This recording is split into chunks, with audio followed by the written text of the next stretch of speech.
From the late 19th century, Clarke Quay was the birthplace of commerce for Singapore. Hundreds of tongkans or riverboats jostled bow and stern for a place to dock and unload their cargoes, human or otherwise, from the great ships anchored at the harbour. Tons of goods and products were stored in go-downs or warehouses by the river, which are those buildings you see along the riverbank. One of the buildings here was simply too high, but much respect to the imaginative Mr. Hu for his daring attempt to keep Singaporeans cool. Today, Singapore drinks al fresco by bringing people together. From the 1940s to the 1960s, this bridge was a popular place for storytellers to gather and jianghu, or shunshu, which means talking about the past or talking about books. Storyteller would start by talking about the day's news, then continue with riveting classic tales from ancient China. Each episode would last the duration of a burning joss stick, and the audience would pay just 1 cent in the 1940s and just 5 cents in the 1960s.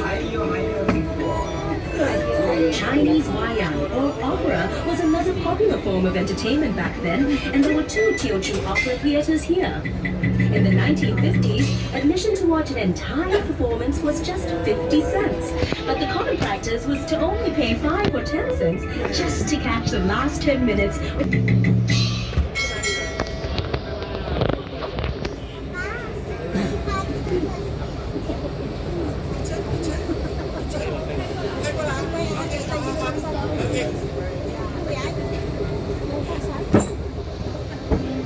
The area to your right used to be the site of Riverside Village, a plague-infested squatters' colony which housed the seedy underbelly of opium dens, brothels, and secret societies.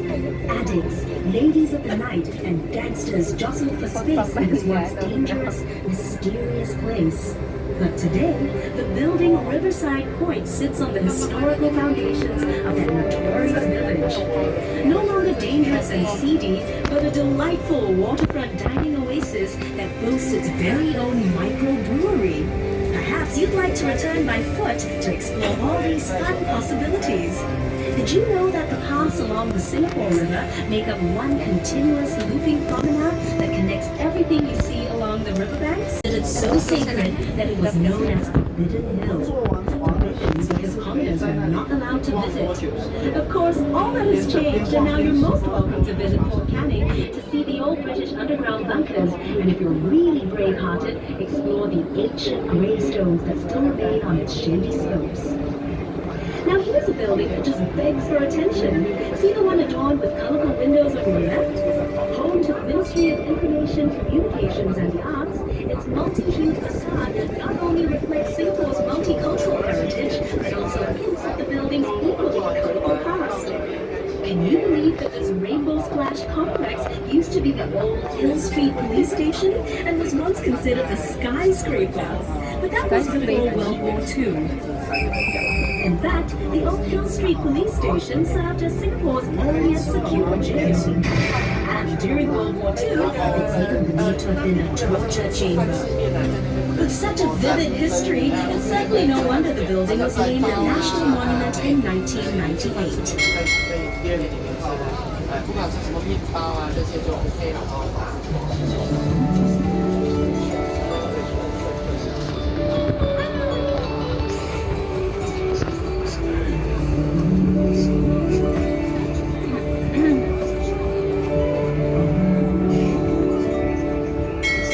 Hello, and a very warm welcome aboard. Thank you for choosing to travel with us on the Singapore River Cruise. On this journey, you get to unravel Singapore's gritty past, enjoy our vibrant present, and even take a glimpse into our exciting future. This river represents the heart and soul of our young nation. In fact, Singapore's fortunes began at this very river a long time ago, and have continued to flow with it ever since. Now that you have your eyes trained, your ears peeled, and your cameras ready, let's get started. We're now traveling into the very heart of our island city, so sit back and enjoy Singapore's fascinating story.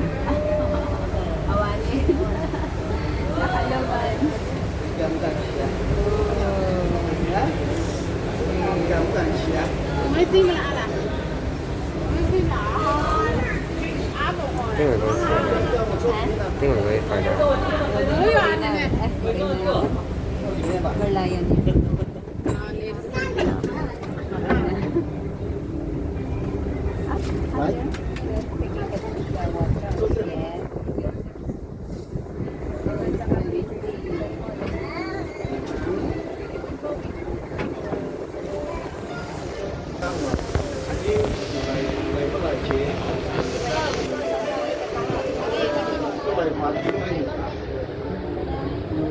On your right is Clarke Quay and its stretch of colorful, quaint shophouses. It was completed in 1842 and is Singapore's very first quay. At its peak in the 1860s, Clarke Quay handled 3/4 of Singapore's total shipping business. The sheltered riverbanks made excellent loading and unloading places. Back then, the whole river was chock-a-block with thousands of boats transporting a whole myriad of goods to be traded by the merchants who had set up shop in the row of buildings on the bank. Some of those goods included seafood, spices, and rubber. The precious cargo was shouldered across gangplanks by immigrant laborers known as coolies, whose blood, sweat, and tears formed the very backbone of our nation's rise to prosperity. Wonder why all the shophouses are concentrated on just one embankment of Clarke Quay? Well, legend has it that the Chinese immigrants chose to set up home only on the south bank of the river. You'll notice how the riverbank curves just like the belly of a calf. In Chinese culture, this majestic fish is an auspicious symbol of good fortune and a great place to store wealth. These first immigrants believed that this part of the Singapore River was where prosperity and wealth could be found. That's also why many banks and businesses started up here and eventually developed this area into our current central business district. Where once boats lined the water's edge, today the banks of Clarke Quay are lined with shophouses turned into restaurants and pubs. The facades of the Clarke Quay shophouses have been retained, and their unique architectural styles give the district a distinct flavor. Notice how the shophouses are of varying heights? Long ago, this signaled the owner's wealth. In other words, the higher the building, the wealthier the owner. Perhaps these traditional beliefs have extended till today. Just take a look at the tall skyscrapers of Singapore's financial district towering over the Clarke Quay shophouses. This is the perfect place for snapping pictures, so enjoy the 360-degree views and drink in Clarke Quay's unique blend of traditional Asian values set against a modern and progressive backdrop. See how the shophouses form a charming contrast of Singapore's developing years against the skyline of a new Singapore. This truly is a uniquely Singapore sight. By the way, are you feeling hungry? Hawkers and their push carts used to line the riverbanks, selling local dishes that were cheap and delicious. A bowl of Teochew side dish up in Singapore.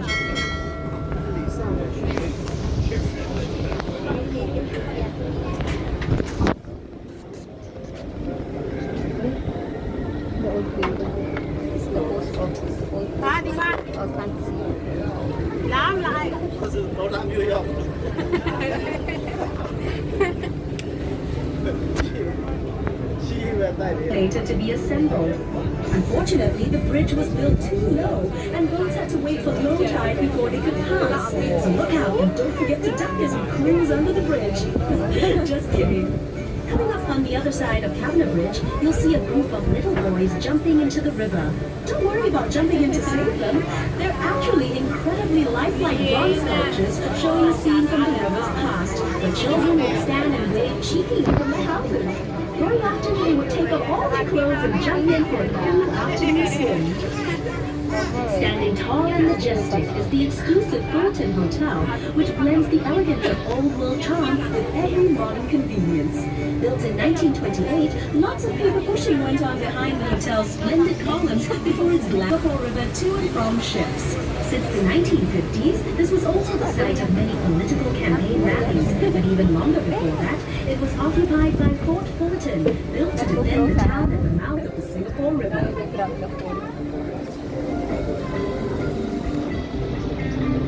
This promontory to your right used to be home to the merlion, Singapore's half-lion, half-fish icon. The merlion stood stood guard here at the river mouth for 30 years before it was hauled by barge to its new home in the bay in 2002. As we make our way out into Marina Bay, you'll be able to see the Malayan for yourself and hear all about its story.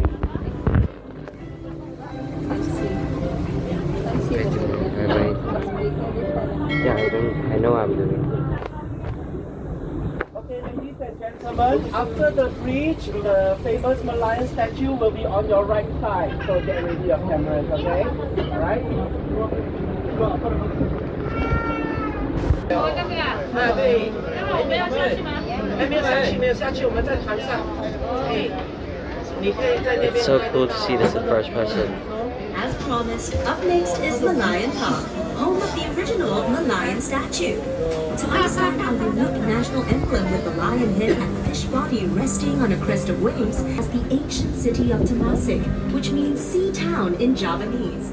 But according to legend recorded in the Malay annals, Prince Sang Nila Utama renamed it Singapura, meaning Lion City in Sanskrit, after he spotted a lion on its shores. The lion's head represents the lion spotted by the legendary Sang Nila Utama, while its fishtail symbolizes Temasek and Singapore's humble beginnings as a fishing village. Measuring 8.6 meters high and weighing 70 tons, the Malayan sits on reclaimed land looking out to sea. She attracts millions of visitors a year who make the trip to Malayan Park to photograph this world-famous icon and her new home right here in scenic Marina Bay. Take a peek behind the Malayan and you'll see a baby Malayan. Believe it or not, its scales are made from pieces of porcelain repurposed from spoons, bowls, and plates. Next to the Malayan and her cub is a luxurious lifestyle dining and waterfront hotel hub known as the Fullerton Heritage that blends exciting futuristic projects with the older colonial landscape of Singapore. To your right is Clifford Pier.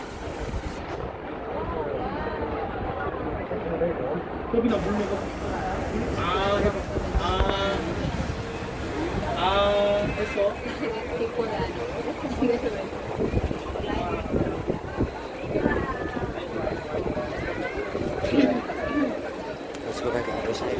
Huh? Other side. Let me go turn that side.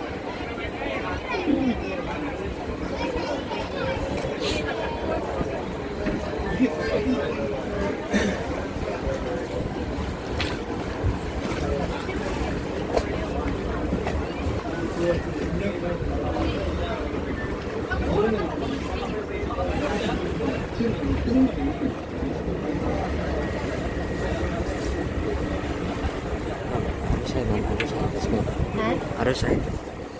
Later we'll turn another side. But then I already have enough of this side. This side. That shape and tuck.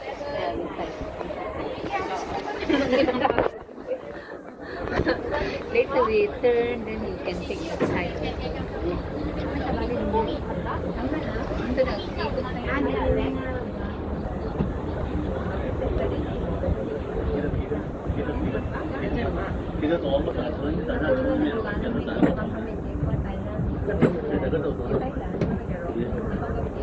Hi kayo.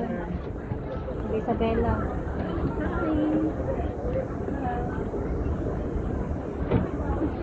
Naka-live ka? Muna din.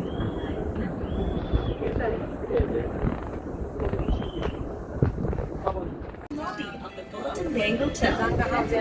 And beside it is Customs House, a charming conservation building from the late 1960s, which began as the Customs Harbour Branch building, one of Singapore's earliest modern-style public buildings. As Singapore's shipping and trade boomed, it became the home of the Singapore Customs Police, tasked with watching over one of the world's busiest harbours. Further up, you'll see the magnificent Marina Bay Financial Centre, which sits on prime waterfront real estate at the heart of Singapore's new downtown and is an expansion of the central business district. Arguably the crown jewel of Marina Bay, this purpose-built financial centre combines the best in form and function, blending office towers, luxury apartments, and retail space, making it one of the hottest places to live, as befitting Singapore's position as a global financial, residential, and entertainment hub. It's also part of the 3.5-kilometer Marina Bay waterfront promenade, which has become a popular scenic footpath especially since this walkway boasts several unique design features. You can look forward to an uninterrupted experiential walk or jog around the bay. Do find time to explore the promenade, which links the landmarks of this beautiful bay area, including Marina Reservoir, Marina Barrage, and Gardens of the Bay. Also located along this fascinating waterfront walk is the Marina Bay City Gallery, which showcases the story of Singapore's urban transformation and the development of Marina Bay. Don't miss its touch-activated exhibits and innovative city model, offering a bird's-eye view of key landmarks in Marina Bay to help you navigate the Bay Area.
Marina Bay Sands Integrated Resort, featuring a casino, hotels, and convention center, world-class entertainment and retail shops, all housed within award-winning architecture that resembles a ship atop 3 towers. Notice also the palm-shaped Arts and Sciences Museum and the unique Helix Bridge. This 280-meter engineering marvel has been modeled after the structure of DNA and was inspired by the ancient concept of yin and yang, built to bring wealth, happiness, and prosperity to Marina Bay. This bridge will also link you to another awe-inspiring attraction, the Gardens by the Bay. Spanning 101 hectares, this award-winning super park is home to over 250,000 rare plants from all over the world.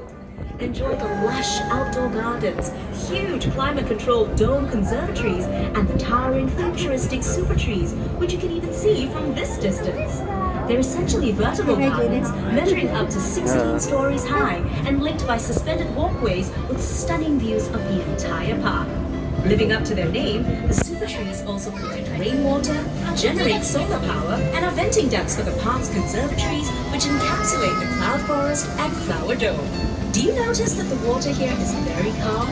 This is due to the Marina Barrage, which is a dam built across the 350-meter wide Marina Channel.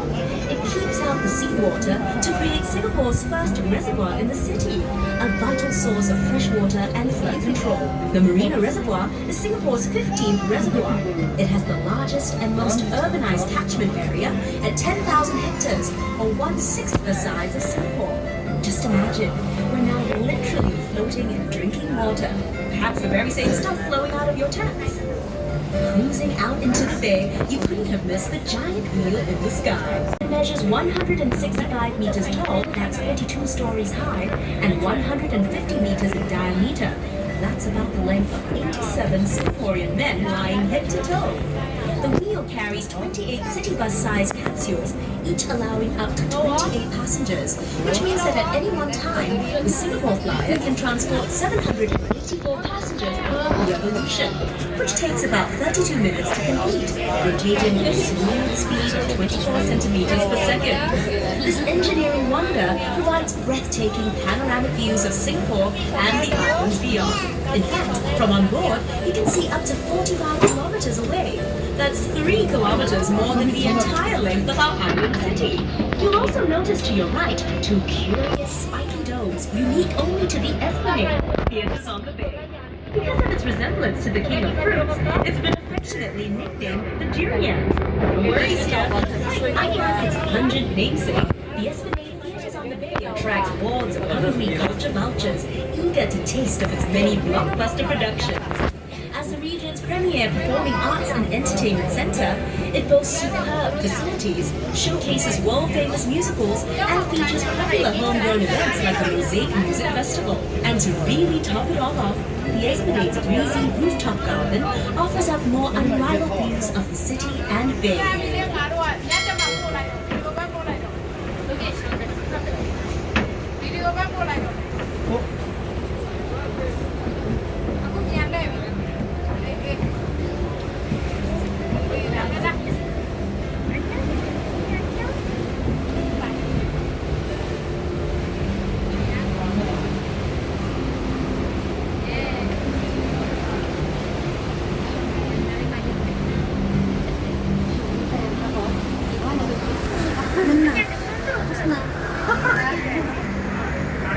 Yun na yun natin.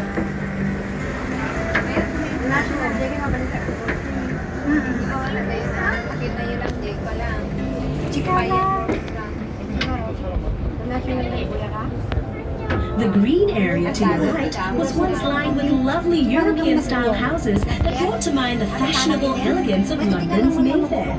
No wonder the Esplanade was a popular place for European settlers to see and to be seen.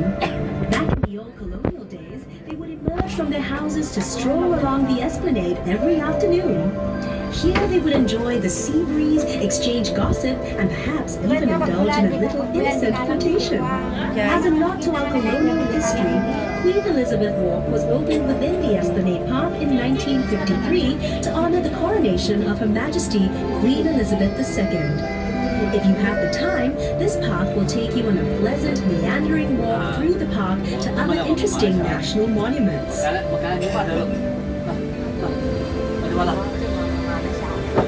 The bridge straight ahead of us is Anderson Bridge, named after Sir John Anderson, yet another governor of the Strait Settlements.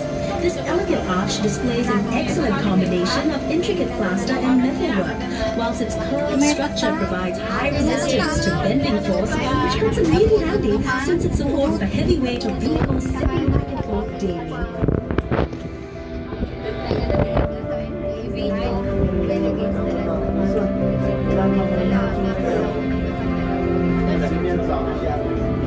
As a gorgeous contrast to the skyscrapers that now mark the Singapore skyline, just look to the right and you'll see sitting grandly before us three beautifully preserved buildings that commemorate Queen Victoria, the Empress of India. The Victoria Theatre and Victoria Memorial Hall, which features the clock tower, are both historical monuments dedicated to the performing arts. Right next to them is the Empress Place building, which was constructed in 1907 entirely by convict labor. Previously known as the government offices, the Empress Place building is now also a national monument and home to the Asian Civilizations Museum.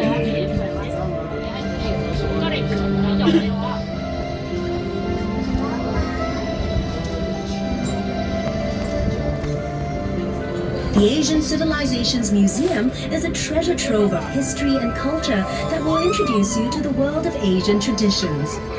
The museum features over 1,600 treasured artifacts in 4 themed geographical zones and includes a Singapore River gallery dedicated to the history and people of our beloved river. Be sure to check it out for an even more intimate picture of the things you've seen and learned from the Edit na ako. Edit na. Kasama na ako niya. Edit na. Ang ka mag-edit.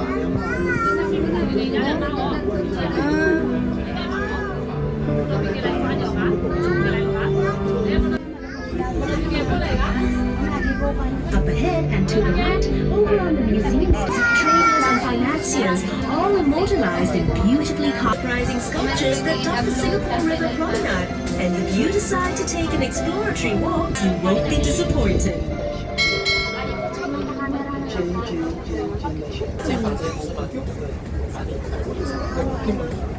Over on the right bank, you may have noticed a fine fellow cast in blinding founder of modern Singapore. The statue marks the spot where Sir Raffles is thought to have first landed in Singapore in 1819. Back then, Singapore was only a sleepy little fishing village, but Raffles saw enormous potential due to a location along the main shipping route between India and China. After signing an agreement with Singapore's then ruler, Sultan Hussein of Johor, Raffles set about establishing a trading post and free port on the island for England's East India Company.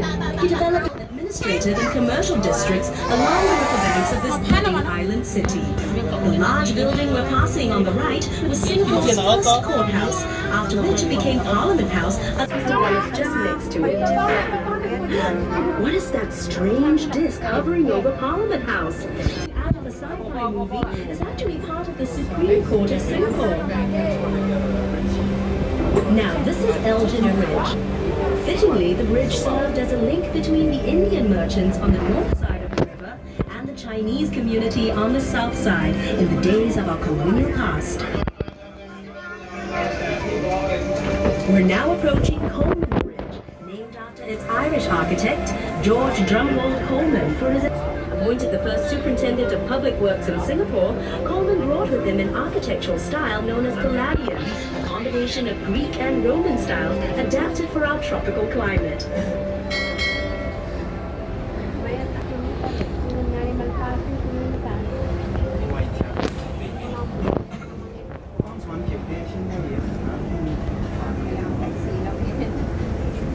Thank you much for joining us on the Singapore River Cruise. We trust you've enjoyed your journey on the world's first environmentally friendly. Hope you'll tell all your friends and family about this unique experience. We'd love to show them around too. From all of us at Singapore River Cruise, we wish you a lovely and unforgettable stay in Singapore. Kailangan pa kaya ate, baka matay. Hindi makita na eh.